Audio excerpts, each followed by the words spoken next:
Over the weekend, Mark Geragos was talking up Colin Kaepernick's chances of returning to the NFL. "He is the most fit vegan I've ever seen in my life," Geragos said.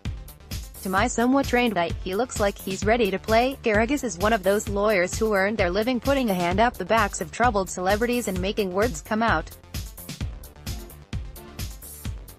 "I'm not sure what part of that career makes him somewhat trained to evaluate NFL talent, but he sure sounds confident."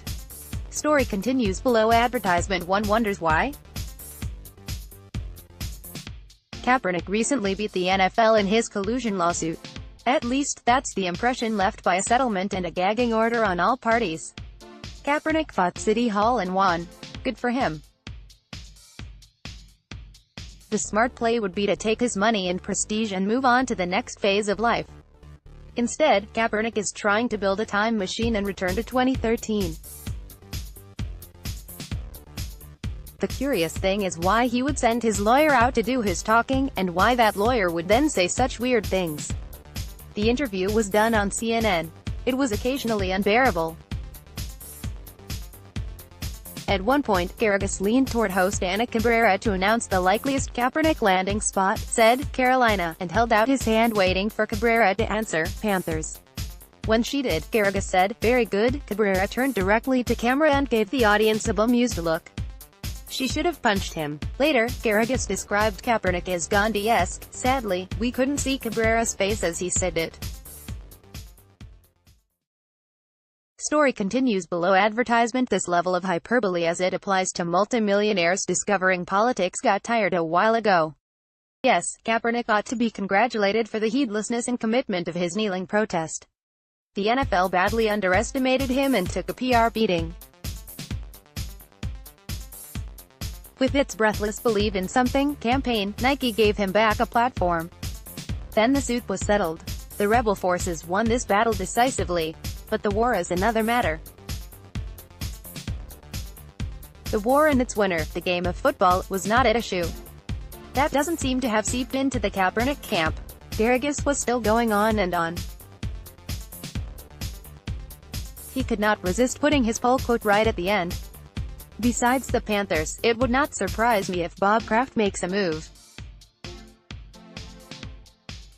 It would not surprise me if his former coach, I'll test your knowledge, makes a move." Cabrera, by now weary of this pedantry, said, "I gotta wrap it from here," and cut the interview off. She gave Geragos a look that suggested she was seriously considering throttling him. Now that would have been some good TV. So Geragos is saying here that the New England Patriots may sign Kaepernick within the next 2 weeks, according to him.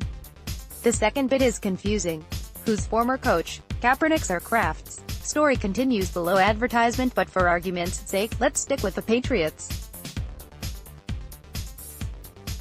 Tom Brady and Bill Belichick are, if not exactly U.S. President Donald Trump pals, then Trump adjacent.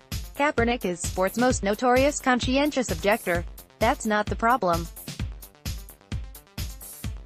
Plenty of people who dislike each other can function as teammates when there is fame, ego, a paycheck to consider.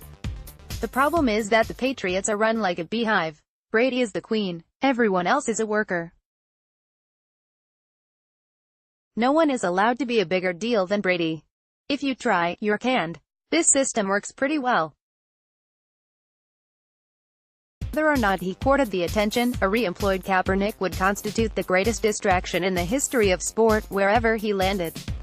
Kaepernick on the Patriots would keep 1,000 sports-writing monkeys churning out copy 24 hours a day for the next year. It would be complete madness. Geragos is being sly here. To name-check Kraft, the NFL's commissioner in all but title, gives the impression that all has been forgiven. Because the Patriots are renowned for buying low, it also gives the sense there is hidden value in Kaepernick. Both impressions would tend to goose the Kaepernick market. After a minute, everyone's saying, "This is so crazy it just might work," which of course it won't. You can see that already. The most famous company man in all of sports being backed up by the most famous agitator. Great buddy comedy, bad NFL team.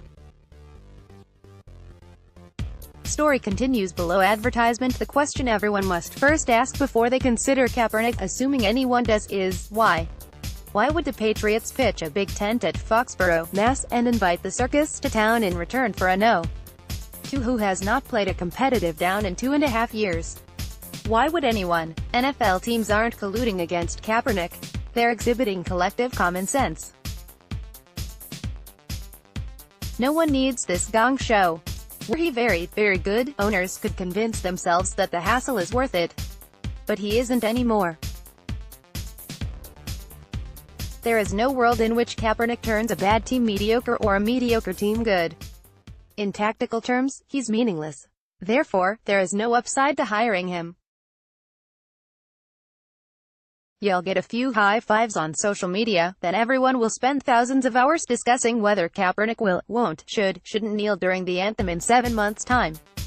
Good luck selling that idea to a locker room. In another league, somebody might have hired him purely for his publicity value, but this is the NFL.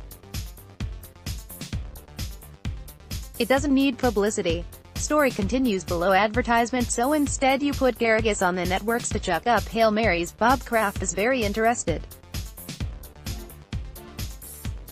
And he told you this because? Try another one. Kaepernick may want to play pro football. He may even be able to play pro football. But that is not the same thing as having any right to play pro football. Wanting is not doing, no matter how vegan he is. It's over. Accept it. At some point in this Kaepernick journey, we've forgotten that sports are not fair and that things in them end unhappily more often than not. That's why we enjoy them so much.